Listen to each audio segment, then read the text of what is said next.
Siamo giunti lungo le sponde di questo nuovo rio ed è nostra intenzione quello di capire se ci fossero in queste sabbie delle pagliuzze d'oro. Lo scopriremo però assieme nell'arco di questo video.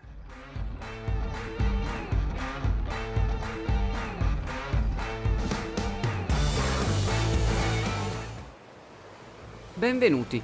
Nell'arco di questo episodio voglio insegnarvi come cerco e trovo l'oro in Italia e soprattutto parlarvi un po' delle prospezioni che conduco come lavoro. Infatti dovete sapere che sono un geologo specializzato nella ricerca mineraria e al momento attuale sto trasformando questa mia passione in un vero e proprio lavoro, soprattutto ubicato qui in Piemonte, in Italia. Quindi iniziamo questa nostra ricerca, iniziamo questo nostro percorso assieme.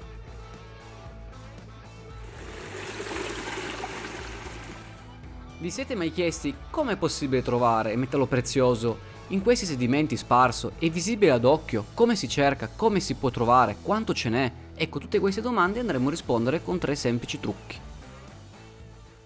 Abbiamo quindi un problema. Come si cerca l'oro? Innanzitutto diciamo che l'oro non è nient'altro che un metallo prezioso e quando si parla di pagliuzze d'oro tenete presente che una parte può essere anche altro. Effettivamente vi può essere dell'argento, vi può essere del rame, ma in generale in una pagliuzza d'oro a maggioranza è comunque costituita dall'elemento chimico oro. In questo contesto alle mie spalle ho la cosiddetta scarpata di erosione.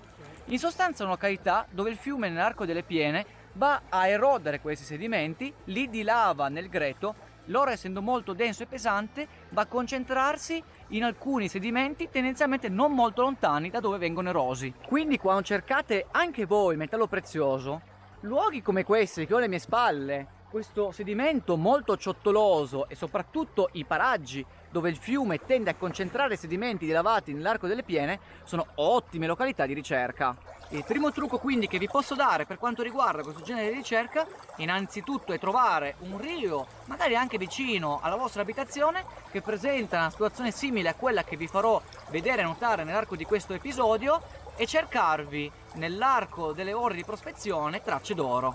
L'acqua arriva da monte e nell'arco delle Piene dovete immaginare che vi possa essere anche 1 metro, 2 metri d'acqua, va a erodere questo fianco. Qui infatti vi è una curva e questi sedimenti del fianco non sono nient'altro che i sedimenti dell'antico greto alluvionale, chissà, magari anche migliaia d'anni fa. Qui alle mie spalle in questo sedimento potrebbe esserci già dell'oro, ma tenete presente che non si può andare a sfruttare l'oro presente in queste sabbie alluvionali perché capite che è una situazione abbastanza al limite. Potrebbe provocare anche danni ambientali, il che non va assolutamente bene.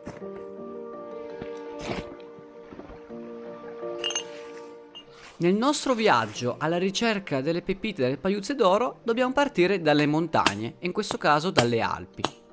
Nel corso delle mie prospezioni, che quali non sono nient'altro che delle ricerche minerarie, vado a cercare le cosiddette vene aurifere, le quali ancora si possono trovare oggi in montagna e soprattutto affioranti lungo i principali rii, i quali magari poco a valle possono mostrare anche dell'oro.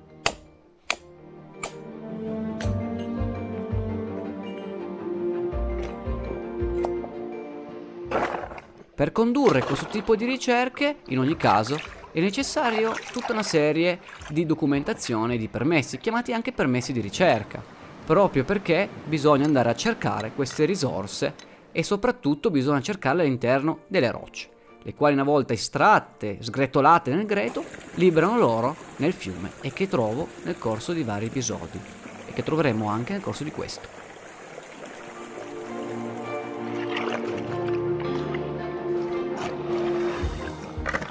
Non vi ho detto però ancora come effettivamente è possibile trovare le vene d'oro che poco prima abbiamo osservato. Infatti i fiumi italiani, in questo contesto in Piemonte, contengono al proprio interno, ai propri sedimenti molto nascoste, potenzialmente, non sempre, delle pepitine d'oro, dei granuli, alle volte visibili al microscopio, alle volte invece visibili già ad occhio. La ricerca è una ricerca molto pionieristica, avventurosa. Vi porterò probabilmente in futuro proprio al fiume a imparare tutto ciò attraverso dei corsi e delle escursioni. Scrivete qua sotto per mail nel caso in cui foste interessati.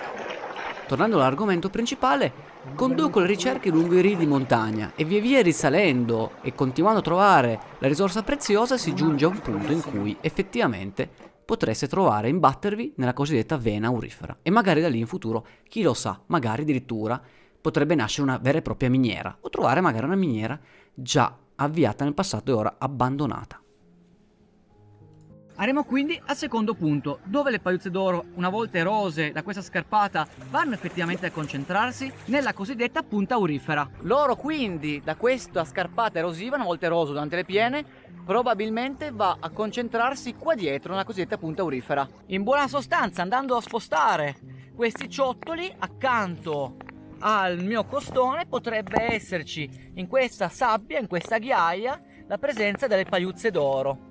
Capite quindi che nell'arco delle vostre ricerche è fondamentale cercare di capire dove vi possa essere l'oro e dove questo si può essere concentrato grazie alle piene. Capite quindi che l'acqua è un bene essenziale sia per comprendere dove l'oro si è concentrato e sia per effettivamente lavare, perché nel caso in cui non aveste acqua è molto difficile effettivamente suddividere le pagliuzze d'oro dal resto del sedimento.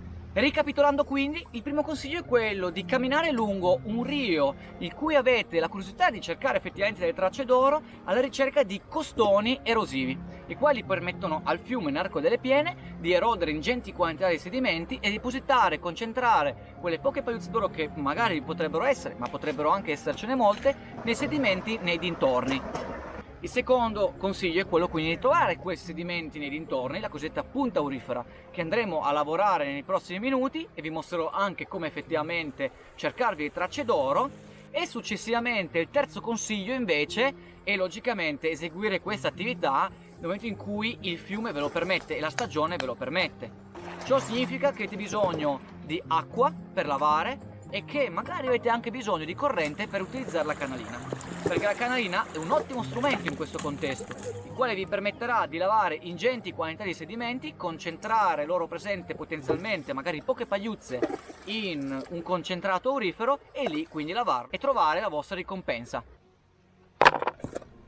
Siamo giunti al termine del nostro viaggio, siamo partiti lungo le Alpi dove l'oro viene diffuso nei sedimenti alluvionali e arriviamo direttamente nel fiume dove nel corso di questo episodio vi ho dato i diversi consigli per cercare le pagliuzze d'oro. Perché?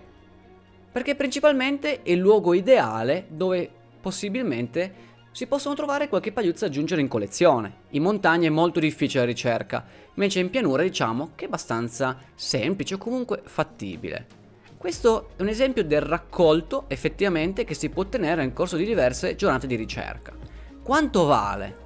Dal punto di vista collezionistico moltissimo, in quanto è un metallo unico e nel momento in cui voi effettivamente l'avete trovato ha un valore morale effettivo importante.